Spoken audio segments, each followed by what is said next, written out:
Hello. Um, Good morning. It's way too early. I will be ready to go in a hot minute. I just need to finish getting some things in order, and then I'm back to painting. So yeah, I'll be right back.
Okay, I think I'm good.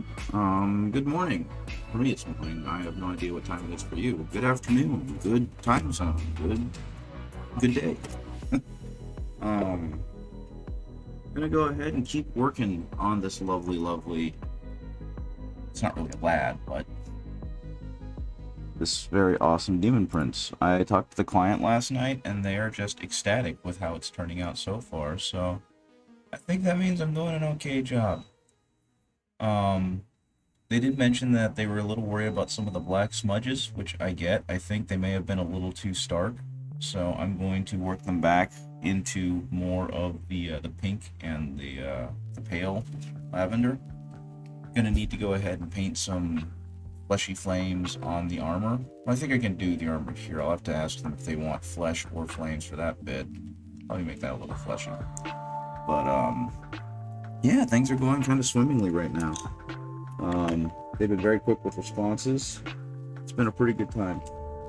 So, my goodness, am I sore? I exercised for the first time in what felt like years yesterday with soft servo. I've mentioned before on the channel, on the stream, that I box, and I've been training him as just kind of a general health thing and a general interest thing. But because of the last 6 months, the first part of the school year, he really didn't have a chance to get out because his one of his daughters had a dance class on the day that we trained, so it kind of took up his time. And in the same breath, I'm really lazy. So instead of, training while he was gone, I just. Well, actually, that's not fair to myself. Well, I am pretty lazy when I want to be. My biggest issue was simply that I really got into painting, as you guys are pretty well aware of. So instead of doing any kind of exercise, I spent that time exercising my painting skills. And so yeah, we just really haven't exercised a whole lot, haven't done a whole lot of training with boxing. But we got to last night, and I am pleased to say that while I am definitely slower and more tired, my general skills and form are still not too bad. But what that does mean is that I'm exhausted.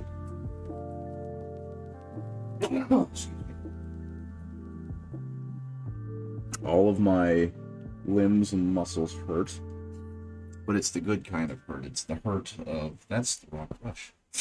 It is the you worked really hard last night hurt. So I'm gonna have to deal with that today. That's a-okay. Let's see what we need to do here. Okay, so we're gonna take some black.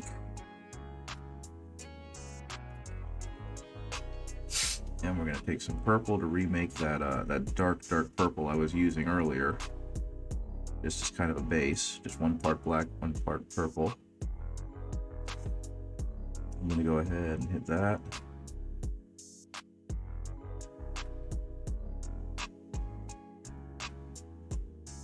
There we go, that's gonna look good. And on top of that, I was told that she'd like me to, or they would like me to turn that into more of a flaming appearance, which I can do. And what else do I need to do? There are a couple of little things. I believe the Slaanesh symbol is going to end up being silver, so I can go ahead and hit that with a black base coat. The horns are all going to be black with like white streaking. Yeah, there's going to be a lot of fun things happening to this model. But now I've just got to kind of get that stuff prepped as well. So before I move into doing the purple, I'm going to go ahead and paint some of these objects, some of these areas back down to black that got hit with the airbrush and had their color drastically changed. Which, not the most fun, not the most exciting thing in the world. Oh yeah, they mentioned that they want this to have like a flaming face, so I'm going to be doing the same flame motif that I've done elsewhere, but on the skull pauldron, I believe. And that should be a fairly interesting look. Additionally, let's go ahead, just because it's bothering me, let's go ahead and bring these nails, these claws, back down to a black. Because the client specified that they wanted all of the bone, all of the claws, the teeth, the eyes. They wanted it to be like a dark black with some paler edge highlighting, which is very doable, but it just means I need to knock this stuff back down. And speaking of claws and demons, I know I'm way behind on the reading, but I'm making my way through the Solar War, which is the first book in the Siege of Terra. And for Mercedes Oliton, one of the most important characters in the first few books of the Heresy. And it looks like she's about to meet a fairly ignominious end. For those who don't read the Heresy, I'm sorry if this is going to be spoilers, but I mean, the books at this point are 5-10 years old, I suppose. But Mercedes Oliton was a remembrancer, which was essentially a historian, like a journalist, and her job was to record, right? She was supposed to record stories and record interviews and that kind of thing. And she became close to Garviel Loken, who was a principal character in the first 3 books. He was kind of the person whose eyes we saw through. And she became close to him and witnessed the betrayal by Horus. She got to see Horus make his first move in betrayal to the Emperor, which was taking all of the remembrancers across the, at the time, Luna Wolves turned Sons of Horus ships and systematically slaughter them in a symbolic move of kind of erasing the future that the Emperor was going for, I guess. And she and another photographer remembrancer called Euphrates Keeler survived. And they were whisked away by another loyalist Luna Wolf named Eacton Cruz and saved by the Eisenstein as it fled the Istvan atrocity, right? And of course, those are all proper nouns, and if you're not sure what those are, then we got a lot of explaining to do, which is perfectly fine, but anyway, she made it back to Earth, was picked up by the Phalanx, where she and Nathaniel Garrow, captain of the Death Guard, who was a loyalist who fled on the Eisenstein, they made their way to Rogel Dorn and tried to explain to Dorn that Horus has betrayed the Emperor and is civil war is happening. And the way they were able to prove it was that since she was a remembrancer, she had a body modification that gave her an extended rear lobe, I believe, and it made her head like inhumanly elongated. And inside were memory coils that contained all of the data from like her interviews, her writings, everything about like her visuals, everything about her. And so since she personally witnessed the slaughtering of the remembrancers, they were able to play it back for Dorn to prove that Horus had betrayed the Emperor, right? And since then, since she had direct contact with Horus, she was put on a prison ship out on the outer edges of the solar system near Uranus, I believe. And the book opens with her trying to escape because she receives a message from Euphrates Keeler, who had become something of a saint.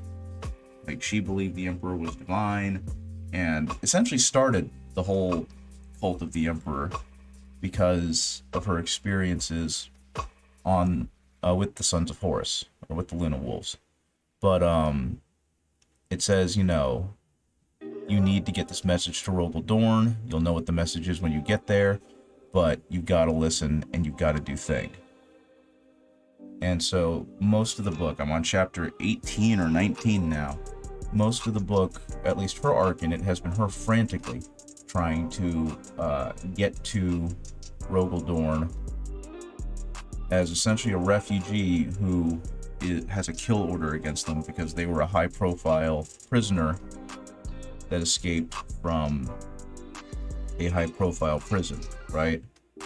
And I'm at the point in the book where she gets to the Phalanx. She's saved by Garviel Loken, who is still alive and is still fighting on the Loyalist side. She gets there, and he and her are being escorted to Rogel Dorn, and as they're being escorted there, it's revealed that she was actually a cipher for a demon named Samus, as in like Samus Aran from Metroid. Not the same character, same name. And he had tricked her into believing that she was receiving these messages, and even protected her by at one point taking on the guise of a navigator that claimed to be another former Luna Wolf staff. But yeah, if I recall properly, I remember when I first started reading these books, I was having a hard time with the names because there's 8 million names in this story, and they're all obviously very, very sci-fi. Names like Euphrates Keeler and Mercedes Olaton and the like. But I remembered reading a long time ago that she ends up dying. And I guess I'm at that point, and I forgot how, I forgot what happened to her other than that she doesn't make it through the heresy, and I guess I'm at that point now where she's gonna go ahead and die, and I'm just really sad. Good morning, Wallet. Well, it's morning for me. I don't know what time it is for you. I'm still very sleepy. Doing the exercise that I was doing last night really kicked my butt, and now I'm sore everywhere because I'm getting old. Oh, it's just a little afternoon. Okay, it's like 6:50 where I am. It's 10 to 7. And at about 7:30, that's when I'm gonna need to skedaddle. But while I was getting ready this morning, I was listening to the audiobook for The Solar War, which is the first book in the Siege of Terra. And I just got to the point in the story where a very important character from the original first 3 books of the Horus Heresy is about to die. And I'm really sad about it because we saw most of the first book through her eyes. And she was just kind of an innocent bystander who just happened to be in the wrong place at the wrong time, but managed to survive for essentially years in our time. And so it's just like, man, I don't want to watch this character die. They were a good person. But I mean, it wouldn't be 40k, it wouldn't be Warhammer, it wouldn't be the Grimdark universe if good people didn't die, right? And it's one of those things that kind of makes it, even though it's not necessarily, you know, high literature, it's one of those things that makes the 40k universe work, is that people really aren't allowed happy endings. Bad things happen to all people because the world is merciless, it is dark, and bad things are going to happen. At least that's what I've always thought about.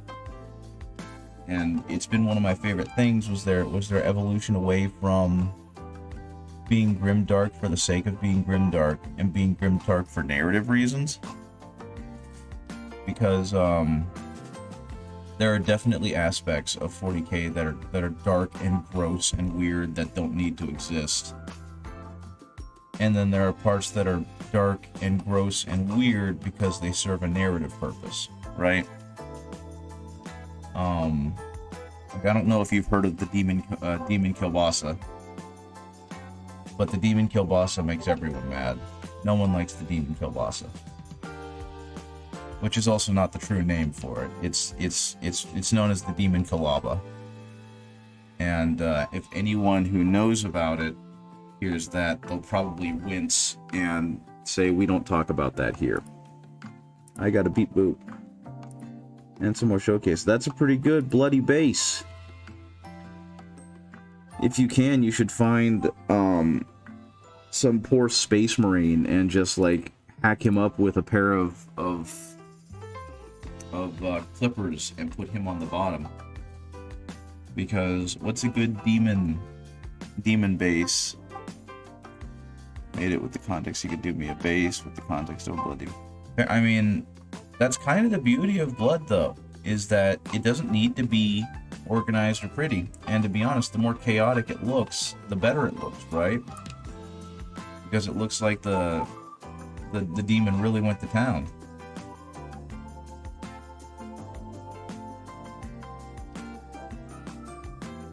But yeah, I don't know if you've read the Horus Heresy at all, or if you know much about the Horus Heresy novels. They range from really good and really entertaining to you can skip over it.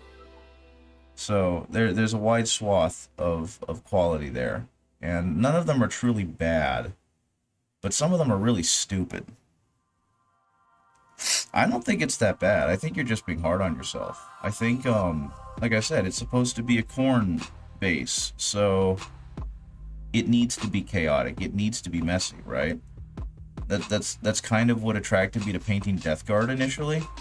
And when I was first getting started and I was really unsure of myself, Soft Servo mentioned that Death Guard are like a perfect foil to how I normally paint, because when I was painting the Tau, you know, the Tau have super clean lines and they're very proper with their designs.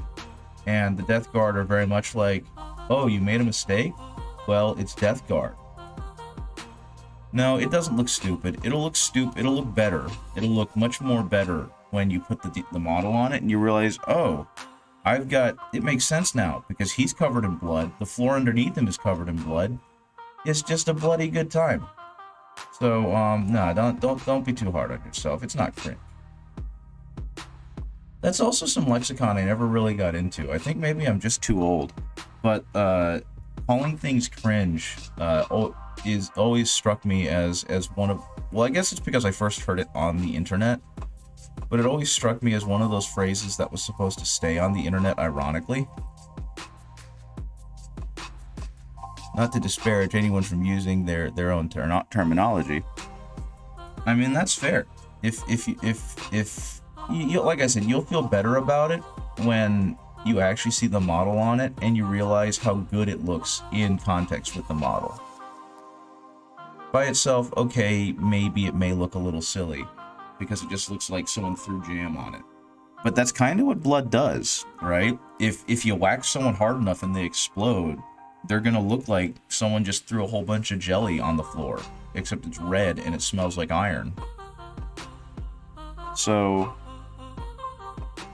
It's not like the I can't remember the name of the demon prince you got, the demon corn, the avatar of corn, the corn cob, whatever you want to call it. It's not like when he kills someone, he's rearranging the blood underneath him so it looks the most aesthetic, right? Yeah, the bloodthirster. It's not like he's going, stand over here, I need to have beautiful blood around me. It really is just a case of like, blood falls where it falls, man. So like I said, don't be too hard on yourself. That's kind of the fun of painting the chaos that is chaos, is that if you screw up or if it looks messy, then you did it right.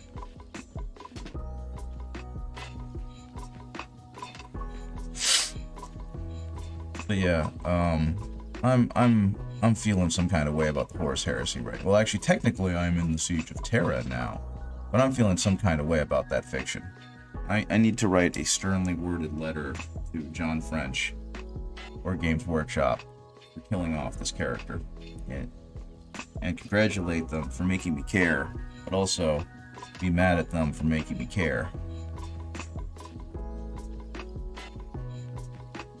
Thank you. I think the Demon Prince is turning out pretty good. I've decided, since I don't have a whole lot of time to get thoroughly invested, I'm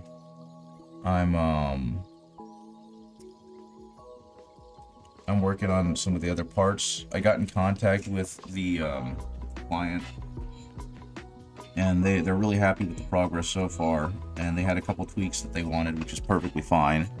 So I'm working my way through those, and just kind of working on other things that don't require a whole lot of my like time and dedication. So things like the bones, things like the claws, things like the teeth. Actually, give me a second. I need to pull up the scope of work. I am having a heckin' good time painting it. I mean, they've done a really good job of making their models very fun to paint. What did they want for the bones?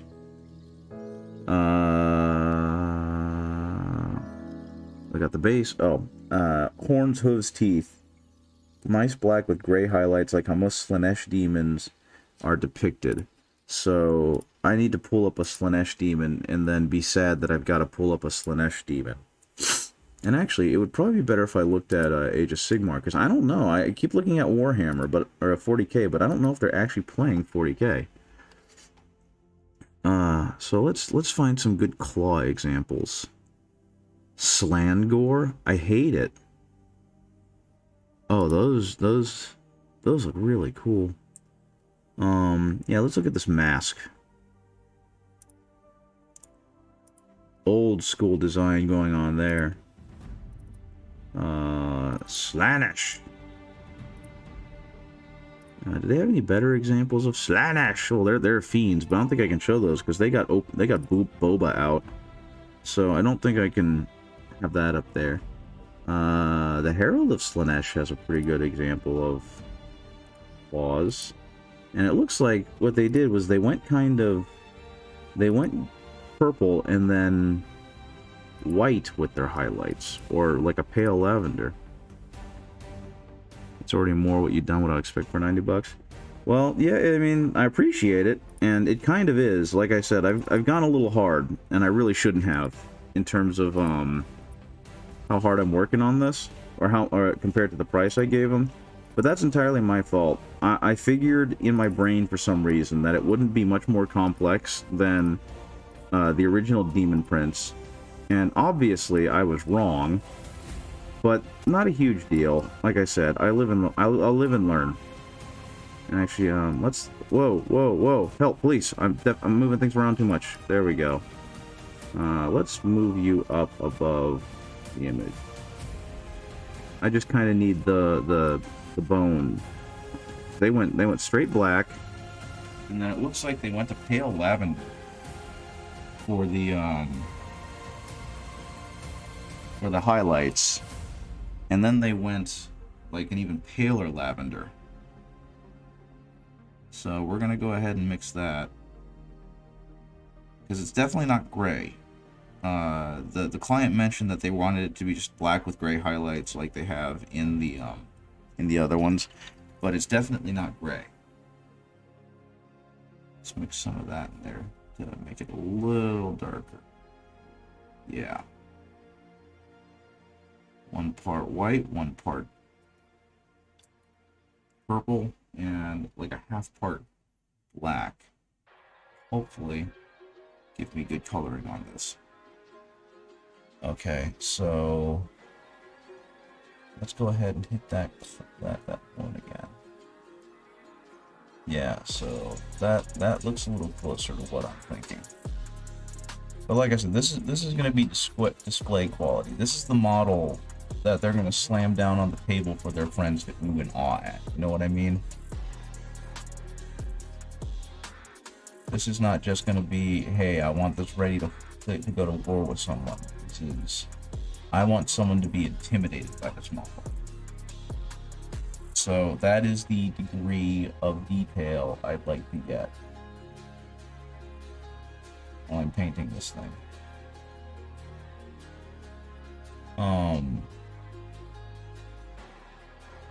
To some extent, this is the degree of detail I want on one of my models if I'm going to paint it up real nice. The highest quality I have available. So honestly, if I were really not kidding myself, I probably should have charged 2 to 3 times as much as I did for it. Because I'm going to be putting many hours of work in.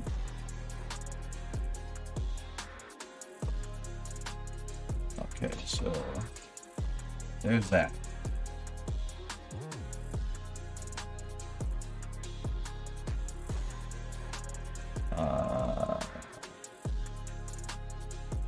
And I'll be honest, I mean, this is something that I actually struggle with a lot because I'm not used to being good enough at things to get paid for them that I've taught myself, you know what I mean? Like, I went to school for education, so I know I'm good enough at education to be paid for it. But I've taught myself how to do all this painting. So it's like, at least for me in my mind, because I was raised in the United States, it's like, what makes you think that your self-teaching is valid enough to be paid like a professional? And I guess the key argument there is, people are willing to pay me for my stuff, so clearly I'm good enough for it. Okay, so let's see. Yeah, they definitely didn't go gray on this. They went with like a lighter purple and then a really pale lavender color. So that's what I'm going to emulate across as many of the claws and whatnot that I can, because going straight white on it I think is going to provide too much of a contrast. But if I go a very pale lavender, come across as a white, or as a gray, which in itself is going to look really good. Okay.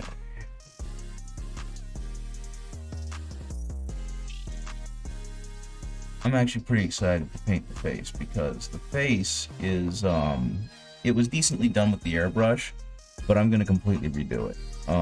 It gave me a nice baseline of where the highlights and the shadows are going to be, but it's such a gross job. I don't mean gross isn't disgusting, just in terms of scale, that it's really missing a lot of the subtleties that make painting faces really fun and really good. So I'm gonna have to go back over it entirely and work my way back to what it's already got. And when that happens, the face is gonna go from being a little washed out with a decent amount of detail to being incredibly striking, like a center part of the model, because that's what our eyes are drawn to when we look at it, are the faces, right? So you typically want the face to be painted to a fairly vivid level. From what I understand, from what I've heard, the parts of the model people tend to gravitate to with their eyes are the faces potentially another highlight area like the chest, and then the weapon. So those are the things that you want to have be the most vibrant, be the most eye-catching, and have the most focus on them. You just want to focus on the parts that the eyes are going to catch. Everything else, you can kind of, I don't want to say slack on, but you don't have to have the same degree of emphasis. So like, the Bloodthirster you've got, obviously his weapon is a highlight, which is why like having the axe covered in blood is such a great effect, and having the symbol of Thorn on it a different color is such a great effect, because it allows the eyes to enjoy the amount of detail in that model. And then the face is obviously another important part of it, because again, it's a face. It's what our eyes gravitate towards, since that's how we talk to people. So having the really vibrant, striking details on there is definitely helpful. And since you've got those giant wings on your Bloodthirster, those are the next thing that someone's eyes would gravitate towards. And you did a really good job on the wings. So it gives the person who's looking at your model a lot to visually take in. And like I said, you did a good clean job on it, and you created a good amount of contrast, so it's satisfying to look at. Because like if I spent all my time focusing on, I don't know, making his hooves look really good, that's something that people aren't going to notice unless you point it out, right? So those are generally the things you don't need to emphasize a lot of time on and spend a lot of time on, because no one's going to see it.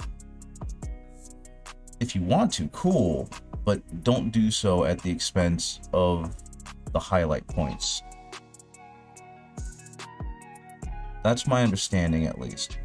And obviously, I'd have a lot more clout if I was talking as someone who won, like, big competitions.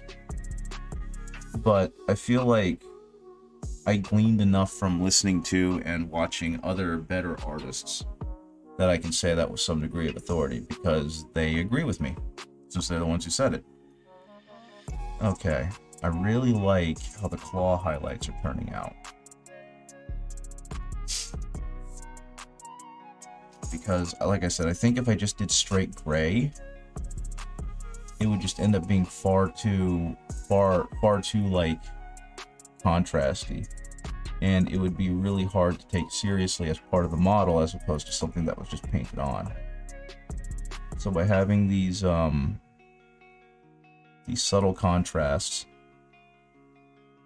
from like the dark purple black to the lighter purple to the lightest purple, it definitely reads a little less, like, what's the word I'm looking for? A little less stark. And that's exactly what we want. We want subtle contrasts.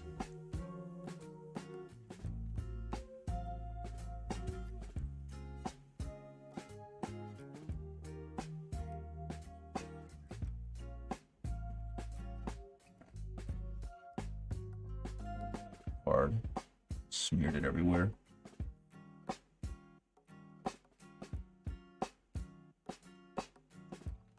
But yeah, like the detail work I'm doing on the claws and the teeth and the horns, same kind of thing. I'm doing them because they accentuate the model. They should not be my focal point.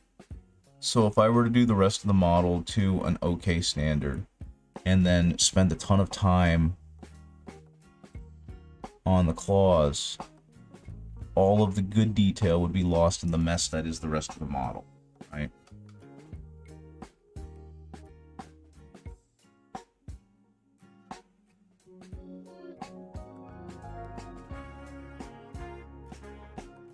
So you've really got to pick and choose what you want to focus on.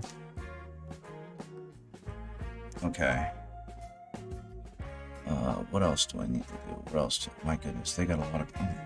Okay, I see you. I forgot about you, but I see you now. This part, this bone, right here.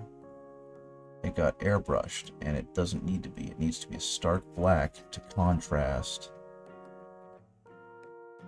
the glow, the demonic glow that's happening around it.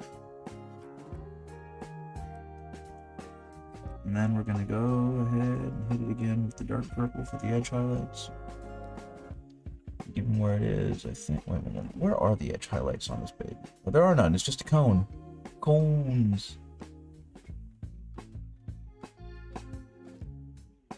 Okay. I'm gonna go ahead and hit that. Just a little bit. And I know right now I'm kind of working on things that are so small and esoteric you can't really see them too well. But that's okay. I don't want to focus on anything big right now. That's going to take a lot of time simply because I don't have the time to do so this morning.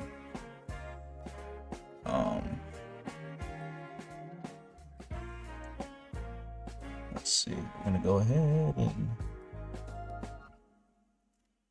realize I'm out of paint. Actually, that might be a little too dark. Mix in a little bit of purple there. Mix in a little pink. There we go. That should work okay. Let's find out. Oh, it's still too watery. Get more purple. There we go. How are you? Nope. Gotta play the mixing game to find out the right mixture. Dark enough? It's getting there. How about now? There we go. That one's desaturated enough.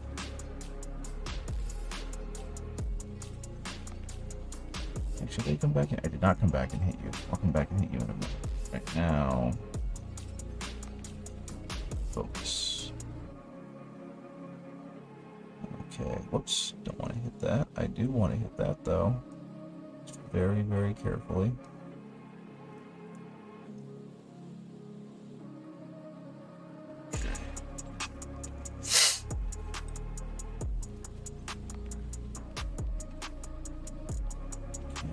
See that? Not quite. Okay, so I don't have enough paint on the brush. Let's go ahead and put the paint on the brush and hope that I'm getting a decent enough streak that's visible. Almost.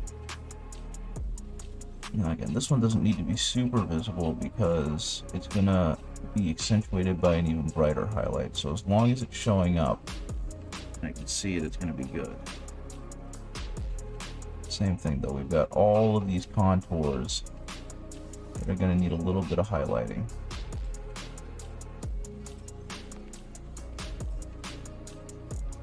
Let's see, did that help at all? Yes, that brought me what I was looking for. And it's because there's so many different little ridges and whatnot on this horn that they all kind of need attention. Otherwise, they're all going to get washed out by the fact that it's a black horn, right? So you want to make sure and give them the attention they need to show off texture that was put into this mini. I watched a Lila Mev video a few days ago, and I noticed she had one of those painting handles with like the actual grab handle on it. And for the longest time, I've wondered, why the heck does anyone need that grab handle? It just looks like it gets in the way. And I saw how she was using it. She was straight up like resting her hand on the handle to have an anchor point for certain angles that she could brush at. And now I have a burning desire to get that handle, because the actual use case for that attachment is so great. What I really think I need to do is I could 3D print one. So I probably ought to just do that. I tried and it didn't quite turn out. And I think the other just general problem is that the 3D print I did do needs a magnet. And it needs a strong magnet. And unfortunately, these don't come with very strong magnets. The ones I have are not strong enough for the mini itself. So I'm probably just going to have to buy stronger magnets. I did see, and I thought this was really cool, that someone has created bases of varying sizes with slots already in them for 10x2mm magnets. And while that seems awful large, because of how it's secured in the base, I don't feel like it's going to go anywhere. And so I kind of want to rebase my entire army using those magnets. Though that also seems like utter insanity.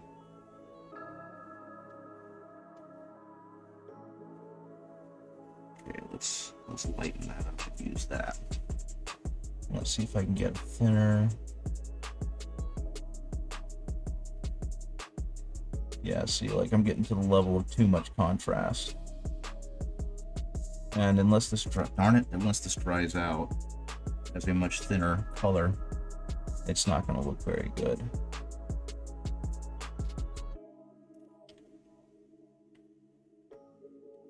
Yeah, unless this dries out as a thinner layer on here, this is going to be very, very strong, and that's not what we want. I suppose we'll see. Oh, one of my favorite songs on this track, on this playlist.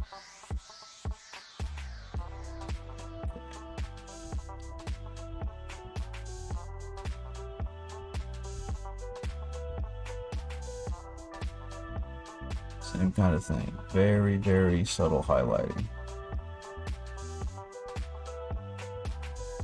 You don't want your highlights to overwhelm and kind of look like paint splotches.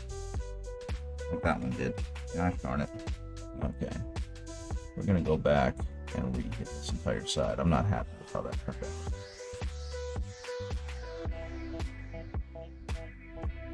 But yeah, I mentioned earlier, I keep seeing your message about how this is already more than you would expect for $90, and that's fair and I appreciate it. But I kind of base it on work hour, and it's what I should be doing better at. And so if I spent $90, if you spent $90 for what yesterday amounted to about 2.5 hours of work, plus like the extra 40 minutes I spent airbrushing it, that would be almost $45 an hour. And I don't think for what I've done, you've gotten your money's worth at $45 an hour. So extending this out, if I were to spend about 3 hours on this thing, that'd be about $35 or $30 an hour, which is closer to what I would consider to be a fair wage for the amount of time and effort I've spent learning this craft and the amount of time and effort that goes into it. But if that were the case, I'm going to spend like 5 to 10 hours on this. So at $38 an hour, I should be charging $150 to $300. Not no dang 90. But that's okay. Like I said, live and learn, which I will do, and just be better next time, right? Okay, I think I might have overemphasized that a bit. That's okay. Teeth. Let's work on the teeth. Yeah, so the client asked that I go ahead and really make this side really flamey. So I'm going to do the same flame motif that I did elsewhere. And I might have to tell them, sorry, I can't. There's just too many contours to this. I've got no place really to start.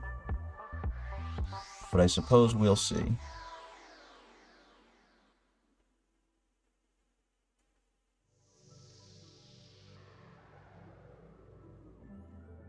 Obviously, super captivating, super interesting highlighting of teeth edges. Okay. Let's go brighter.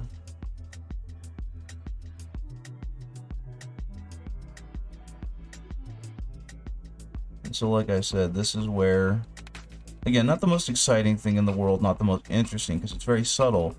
But what it does is it really brings out the teeth, because like half of the teeth are just really blend into the shoulder and into the mouth. The other half you can see have pretty clear highlights that really accentuate and emphasize them, right? So that's why you do these kind of highlights, these really tiny, I guess they're called volumetric highlights. They help you better see the model. Especially a model like this where there's just so much going on. So what that hopefully does is it helps the viewer kind of see, oh, that's what's happening underneath. That's what's happening here. That's what's happening there. So they mentioned that they weren't... Actually, let me look at the message. I don't want to cover up what I've already done if it's unnecessary, but they did say they wanted a little bit more.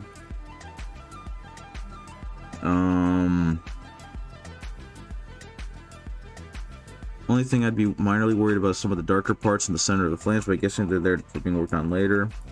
They want to make sure that that part is covered. So they like how it's looking, but as they said, they were worried about some of the darker parts. And I mean, based on what I was seeing on this thing, I was trying to reflect that, you know, the flame isn't completely covering of the model. So there were definitely darker parts within the flame. And I think I might have overemphasized that. So it would probably behoove me to go back and hit some of these spots. Because I think, again, the contrast, way too much contrast between the lightest and darkest spots on here. So I'm going to go back and paint through them. And I'm going to start blending them back up to the lighter colors, but not as far. I don't want to go straight back up to white like I did, because I feel like that's just way too solid. And that creates its own problems, you know what I mean? So instead, I'm not going to go as high on some of these flames.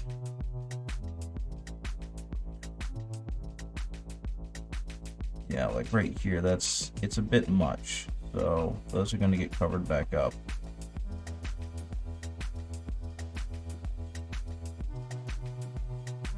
And we're going to slowly build back up to a lighter color, just not as light. Okay, so like she said, way too dark.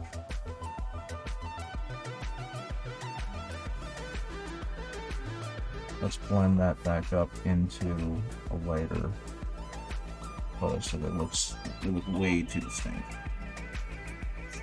And that's part of the beauty of this, right? That's to me, at least, that's part of the fun of commission painting, is that I'm in constant contact with the clients to figure out exactly what they want for their mini.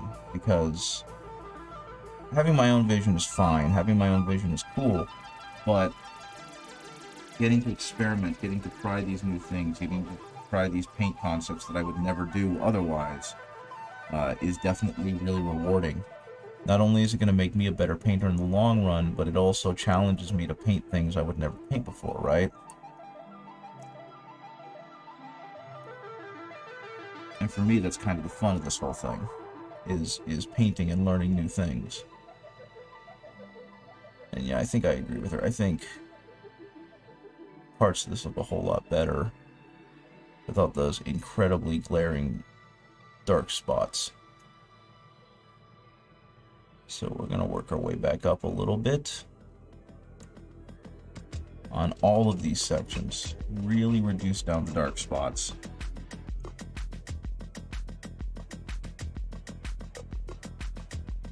On this model where I put the flames. And that way they just look like more contouring to the fire as opposed to big holes in the fire. Which I agree looks a whole lot better. Lack of holes, a whole lot better.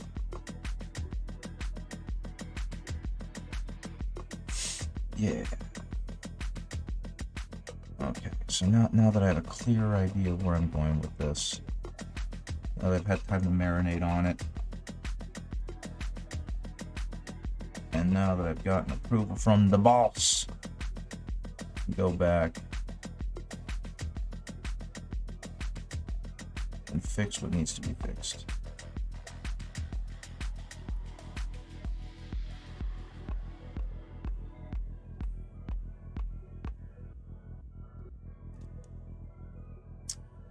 But yeah, still mad about the Horus Heresy, or about Mercedes Allet. She did not deserve the fate that she ends up with. Though I gotta admit, I am really excited to be reaching the final stretches of the siege, of the entire heresy, because like I mentioned, I've read most of the books. I got to like book 36 or 37, and at that point the fatigue was really starting to creep in, and it was just like, I'm tired of reading these because they're not advancing the plot. We're kind of stepping sideways a lot, which I understand when you're trying to have a book series that lingers and that goes on. That tends to happen, because that's exactly what did happen. But it definitely created some reader fatigue trying to go through all those books one after another. So knowing that I'm finally reaching a conclusion to this story is incredibly relieving. Until we find out that Dan Abnett just went insane and expanded out the last story to be like 8 parts long in itself.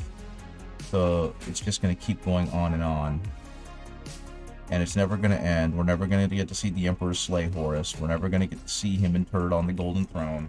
We're just going to have to deal with it.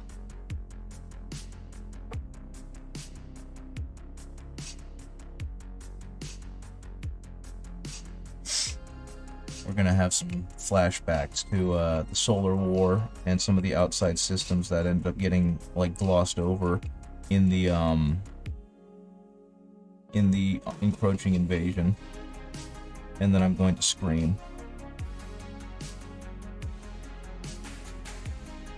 Yeah, now that I have a space to fill this in with like the really bright whites, this is looking a whole lot better. And this pleases Gaga. There's some bright spots, some really bright highlights on here. Near the source of the fire, at the very bottom. That's considerably better.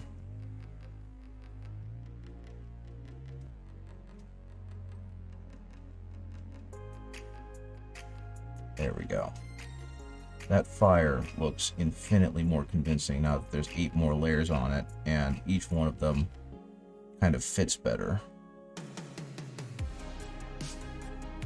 I can be happy with that.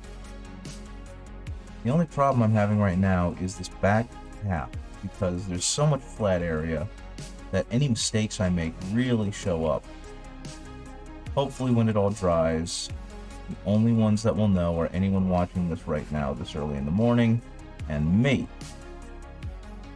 And we don't have to worry about anyone else looking at it and going, that looks weird. Actually, no, that ended up looking pretty darn good. Okay. That's going to get fire, that's going to get fire. Teeth. That's going to eventually get non-metallic metalled. Character's looking good. I will say, I'm really concerned about the face and the horns, because there's such small details, and I don't know if my brushes are going to be sharp enough to handle this. Not to say that I will not try.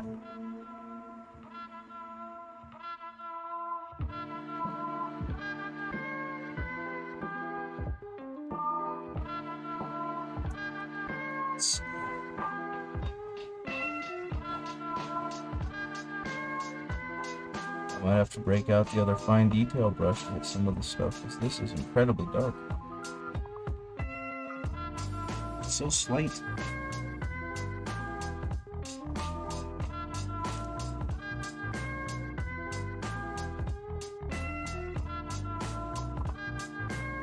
And eventually I'm going to have to figure out how to go back into those eyes and really build up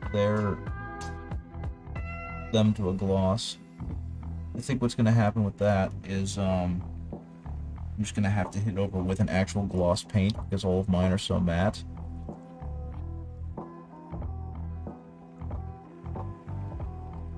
But I suppose we shall see. Yeah, like see here, this just ended up being too bright. So it just got covered up again. That's okay. Let's see. And there's where we are so far. Didn't get too much further today. I fixed up some of the flames, tried to make them look a whole lot better. Got rid of some of the very distinctly contrasty black markings on them. Did some of the horns black, did some of the edge highlighting on the horns and claws and the like. I think that looks pretty okay. I'm going to go ahead and call it for now. I've got to go to work. When I get back home this afternoon, I will continue working on this lad, because they are top priority until I finish. and that way, hopefully, I can get paid.